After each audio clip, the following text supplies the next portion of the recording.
apa kabar Sobat Uta dimanapun Anda berada? Senang sekali kita berjumpa lagi tentunya dalam program Uta Bicara. Talkshow-nya Uta 45 Jakarta, berbagi masalah terkini, meluaskan informasi dan temukan solusi.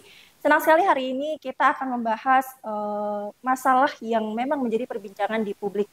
Terutama kasus-kasus hukum yang belakangan ini naik karena ada satu kasus yang dijadikan film dan menarik perhatian masyarakat. Salah satunya adalah kasus Vina, Jessica, dan masih banyak lagi.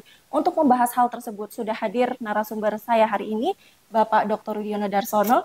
Selamat sore. Selamat sore, Bapak. Beliau adalah pakar hukum UTA 45 Jakarta dan juga akademisi.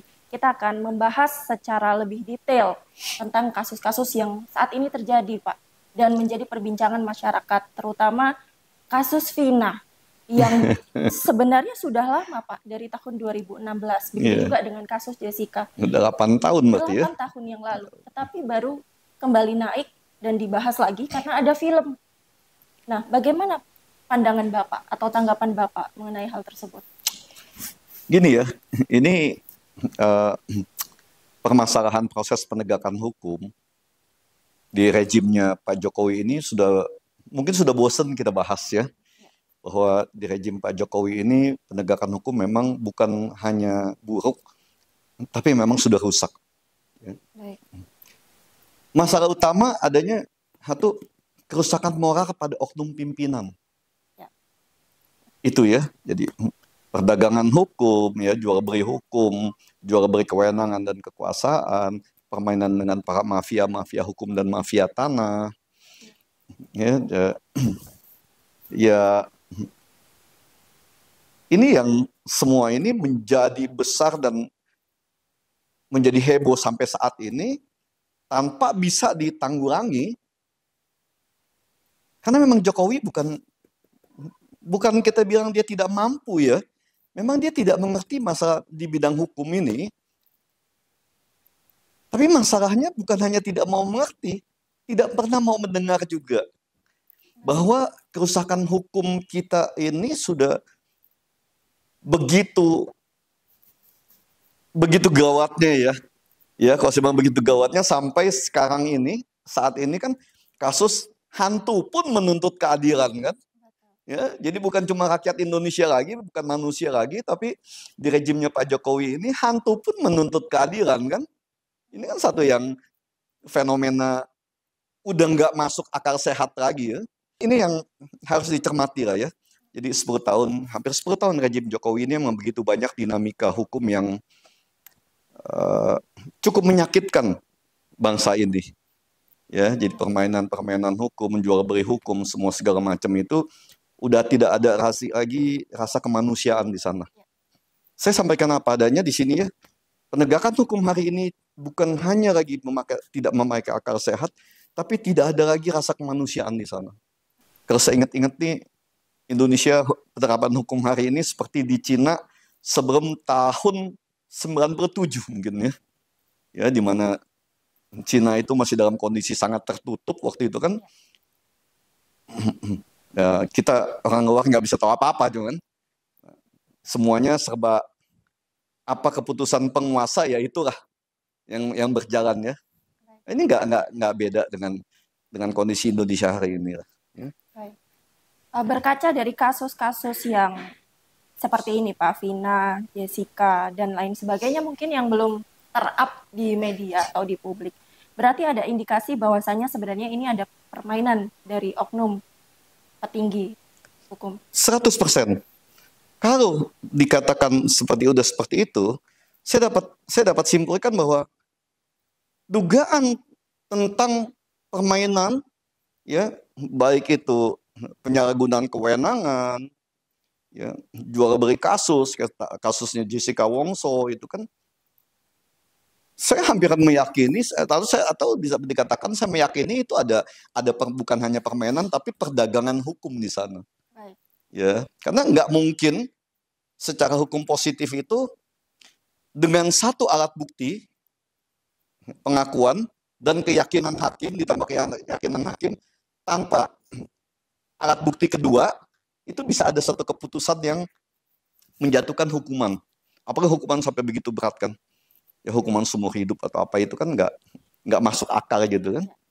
Ya, jadi hanya dengan satu alat bukti itu kesaksian yang nggak, kalau di pandangan saya kesaksian itu tidak bisa menjadi sebuah alat bukti yang sah apabila tidak adanya kesaksian lain yang menguatkan kesaksian itu ya. Jadi harus ada dua alat bukti ditambah keyakinan hakim.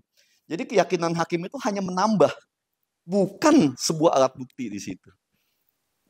Nah, ini sebuah kalau di pandangan saya sebuah kejahatan hukum. Ya, karena ilmu hukum itu selalu mengajarkan kepada kita lebih baik kita membebaskan 1000 penjahat daripada menghukum satu orang tidak bersalah. Tapi di sini kan lebih baik kita membunuh satu orang bersalah demi kepentingan tertentu. Betul. Ya. Ya, saya sampai Jadi merinding. yang tidak bersalah dikorbankan untuk kepentingan tertentu dengan membebaskan 1000 orang yang justru menjadi bandit kan. Ini masalah. Itu yang mungkin terjadi dalam kasus Vina sekarang ini, Pak. Mungkin ya, karena saya juga nggak tahu ngikutin, tapi yang sedang rame ini kan saya cuma kadang-kadang dalam teman-teman kita ngumpul ya, para dosen ilmu hukum, teman-teman pengacara ya, mereka juga terbuka sambil bukan tertawa kita senang, enggak, sedih kita. Karena permainan hukum ini, kejahatan hukum hari ini juga tidak lepas dari kita para advokat ini. Kita juga para advokat ini adalah bagian atau ada andil yang sangat besar dari rusaknya hukum hari ini. Di samping kompetensi dari penegak hukum yang memang kurang berkompeten atau masih jauh dari standar kompetensi yang ada, dan yang tadi saya sampaikan, buruknya moral para pimpinan, oknum-oknum aparat penegak hukum di sini. Itu yang jadi masalah. Ya, itu masalah yang sangat penting. Kenapa menjadi sangat penting? Karena pimpinan nasionalnya tidak mampu berbuat apa-apa dalam bidang penegakan hukum ini juga. Ya. Berarti kita butuh pemimpin yang harus paham juga tentang hukum. Hukum itu sebenarnya bukan gini ya. Hukum itu kan sesuatu yang berkembang di masyarakat, yang mengatur kita dalam bersosialisasi dalam sebuah bangsa, sebuah negara ya. Itu seorang pemimpin sudah dapat dipastikan akan dikelilingi oleh orang-orang yang jago-jago dalam bidang atau ilmu hukum di situ. Ya. Sebenarnya tinggal ditanya aja, kasus ini bagaimana, kasus ini bagaimana. Yang dibutuhkan adalah pemimpin yang tegas dan bijaksana, yang adil. Itu yang dibutuhkan. Nggak harus pintarnya seperti atau harus keturunan dari ini atau titisan dari, enggak, itu sama kayak sekarang itu kan. Hantu pun nuntut keadilan di sini kan. Enggak sana. Tapi orang yang mau mendengar, mau belajar, dan mau melihat bagaimana berbuat untuk rakyat. Baik. Itu pemimpin yang dibutuhkan hari ini. Jadi tidak hanya menyampaikan perintah, tetapi mau mendengar dan juga memperhatikan apa yang sebenarnya terjadi di masyarakat. Gitu ya, Pak, kalau saya tangkap. Kan pemimpin itu bukan dosen. Ya, yang hanya kasih PR kan. Dosen pun kasih PR pasti dikasih ayo ujian ulangan, nanti saya nilai. Ini kan nggak pernah dinilai. Ya, kasih perintah, hasilnya bagaimanapun nggak pernah ada penilaian. Baik. Ya. Baik, kembali ke tadi Pak, ada yang menarik yang ingin saya tanyakan ke Pak Rudi terkait rusaknya moral para oknum ya pimpinan hukum di Indonesia, kemudian juga hukum yang diperdagangkan. Berarti dari kasus-kasus ini, perdagangan kan identik dengan keuntungan, Pak. Jadi keuntungan mereka dalam bentuk apa sebenarnya? Misalkan di kasus Vina, keuntungannya dalam bentuk apa? Kasus Jessica, keuntungannya dalam bentuk keuntungan, apa? Gitu loh ya, kalau keuntungan dalam materi pasti bukan di situ ya. Kalau saya baca dari kasus Vina itu hanya bagaimana menyelamatkan figur ya dari seseorang yang kita belum tahu sekarang ini, dan menyelamatkan dari warga mereka. Ya, siapa pelakunya sesungguhnya kan sebenarnya sangat gampang kalau udah kita lihat seperti ini kan. Ya. Nah, yang tadi saya sampaikan, yang bikin kita sedih adalah orang yang tidak berdosa, tidak bersalah, mungkin juga dia tidak tahu apa-apa, itu menjadi korban. Itu yang saya sampaikan tadi. Kan? Jadi kondisi hukum kita hari ini lebih baik kita menghabisi satu orang, kita membunuh satu orang dengan membebaskan para penjahat ini. Orang yang tidak bersalah, miskin, ya, tidak mempunyai kekuatan apa-apa, nah itulah yang akan dijadikan korban. Oke. Dan itu bisa terjadi pada siapa saja? Itu terjadi pada siapa saja. Jadi kalau yang saya bilang sekarang ini mungkin mereka senang-senang ya. Mereka bisa tertawa-tawa, oh lucu ini itu.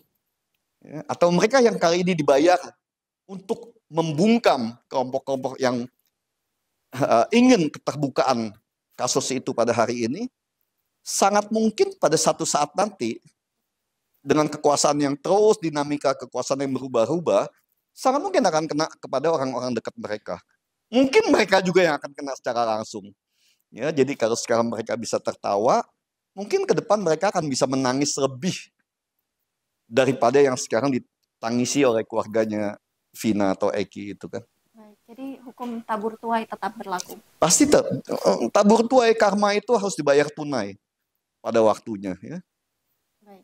Sekarang di sini kan mereka bisa tertawa-tawa karena mereka tidak terkena kan, ya tidak merasakan apa-apa. Oke, itu untuk kasus yang viral beberapa hari ini. Apakah kasus-kasus seperti Vina ini, misalkan menyalahkan satu orang untuk menyelamatkan lainnya, juga bisa terjadi dalam lingkup lain, Pak? Sangat bisa. Kalau hukum terus seperti ini, ya bahwa intervensi atau permainan hukum dari oknum-oknum pimpinan aparat penegak hukum terus bermain seperti ini tanpa ada kontrol yang benar, ya dalam hari ini kan sekarang ini Pak Jokowi tidak mempunyai kemampuan apapun untuk mengontrol kepolisian. Ya, saya sampaikan secara apa adanya, Pak Jokowi tidak punya kemampuan untuk itu. Saya nggak tahu apa masalahnya, saya nggak tahu. Ya, kita berharap ke depan ini pemerintahan ke depan bisa lebih baik, ya, bisa lebih baik dan supaya kejadian-kejadian ini tidak terjadi lagi. Sekarang ini memang bukan cuma kita yang mengatakan itu ya, yang semua ini sudah ramai kan. Jangankan rakyat Indonesia, manusianya yang masih hidup, hantu pun menuntut keadilan. Kan ini yang terjadi kan. Jadi harus seperti apa, Pak? Selain kita pasti punya harapan yang besar dengan pemerintah selanjutnya, pimpinan yang selanjutnya tentang hukum. Kita mencoba optimis. Lalu apa saran Bapak selaku pakar hukum supaya ke depannya harapannya sistem hukum kita ini setidaknya lebih baik dari yang sekarang? Jalankan hukum sesuai dengan peraturan perundang-undangan. Ya, jadi seburuk-buruknya peraturan perundang-undangan yang ada itu pasti sudah mulai pikiran banyak orang. Sejahat-jahat hasilnya pasti tidak akan sejahat ini. Sejahat jual beli hukum, jual beli nyawa gini kan, jual beli kemanusiaan, jual beli hak asasi manusia. Ya, karena kalau undang-undang itu bagaimanapun itu pasti akan dilihat oleh banyak orang kan. Ya, akan lebih transparan. Jadi sejelek-jeleknya undang-undang masih akan lebih baik. Akan jauh lebih baik. Dan kita hanya butuh pemimpin yang taat dan disiplin menjalankan undang-undang dan peraturan. Itu aja. Kita berharap pemimpin ke depan bisa seperti itu ya. Saya yakin Pak Prabowo bisa. Ya. Berapa persen, Pak? Saya kenal beliau itu tahun 89-90, beliau masih komandan batalion di 328 Cirodong ya. Di Kostrad itu, di divisi 1 itu kan. Saya melihat beliau itu sangat disiplin, tegas ya. Walaupun semua orang bilang itu, wah galaknya minta ampun gitu kan. Tapi saya yakin ya, dengan sistem disiplin militer beliau itu, kemampuannya sebagai seorang pemimpin, ya karena beliau memimpin hampir seluruh Indonesia kan, ya di pasukan-pasukannya itu, saya yakin beliau bisa memberikan yang terbaik ya paling nggak jauh lebih baik dari kondisi hari ini. Baik. Terima kasih Pak Rudi untuk waktunya hari ini. Jadi kita menaruh harapan yang besar kepada Pak Prabowo untuk bisa menuntaskan segala kasus hukum, perdagangan dan lain sebagainya supaya tidak memakan banyak korban lagi ya Pak ya. Yang amin, amin. Ya, amin. Kita berdoa sama-sama ya. Baik, Pak Rudi terima kasih sekali lagi atas waktunya, perbincangan yang sangat menarik dan luar biasa. Harapannya juga bisa menjadi insight baru bagi Sobat Uta dimanapun Sobat Uta berada. Terima kasih. Terima kasih Pak Rudi, terima kasih Sobat Uta. Demikian perbincangan kita hari ini. Jangan lupa untuk terus saksikan Uta Bicara. Talkshow-nya Uta 45 Jakarta, berbagi masalah terkini, meluaskan informasi dan temukan solusi. Pamit undur diri dan sampai jumpa.